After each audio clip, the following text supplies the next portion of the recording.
खबर देंगे आपको। पंजाब असेंबली में गैर कानूनी भर्तियों के केस में गिरफ्तार साबिक वज़ीर आला चौधरी परवेज इलाही को ड्यूटी मजिस्ट्रेट की अदालत में पेश कर दिया गया। एंटी करप्शन ने जिस्मानी रिमांड की इस्तदा कर दी है। साबिक वज़ीर आला पंजाब चौधरी परवेज इलाही को 2 मुकदमात में अदालत से रिहाई के बाद गुजरावाला से तीसरे मुकदमे में गुज़श्ता रोज गिरफ्तार किया गया था। गुजरावाला की अदालत ने परवेज इलाही को अदम सबूत पर 2 मुकदमात में बरी करने का हुक्म दिया था। तीसरी बार गिरफ्तारी से मुतालिक एंटी करप्शन हुकाम का कहना है कि साबिक वज़ीर आला पंजाब को जाली भर्तियों के केस में गिरफ्तार किया गया है।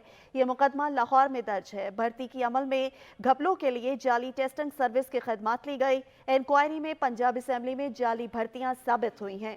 भर्तियों में करप्शन के वाज़ेह सबूत मौजूद हैं। एंटी करप्शन लाहौर ने पंजाब असेंबली में ग्रेड 17 की 12 जाली भर्तियों के केस में परवेज इलाही को गिरफ्तार किया है।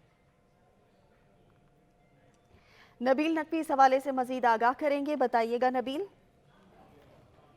हाँ जी बिल्कुल, साबिक वज़ीर आला पंजाब चौधरी परवेज इलाही को एंटी करप्शन हकाम ने जिला कचहरी से पहुंचा दिया है, जबकि चौधरी परवेज इलाही को ड्यूटी मजिस्ट्रेट की अदालत में पेश किया जा चुका है। जबकि एंटी करप्शन पंजाब ने चौधरी परवेज इलाही के जिस्मानी रिमांड की इस्तदा भी पेश कर दी है। जबकि चौधरी परवेज इलाही के पेशी के मौके पर जिला कचहरी में सिक्योरिटी के सख्त इंतजाम हैं। पुलिस की भारी नफरी भी मौजूद है। जबकि सिक्योरिटी एहलकार सादा कपड़ों में भी ड्यूटी पर मामूर है। सिक्योरिटी एहलकारों ने अदालत को जाने वाले तमाम रास्ते को अपने अखार में ले रखा है। एंटी करप्शन पंजाब की जानिब से चौधरी परवेज इलाही के जिस्मानी रिमांड की इस्तदा कर दी गई है। जी बहुत शुक्रिया नबील नकवी, आप तफसीलात से आगाह कर रहे थे।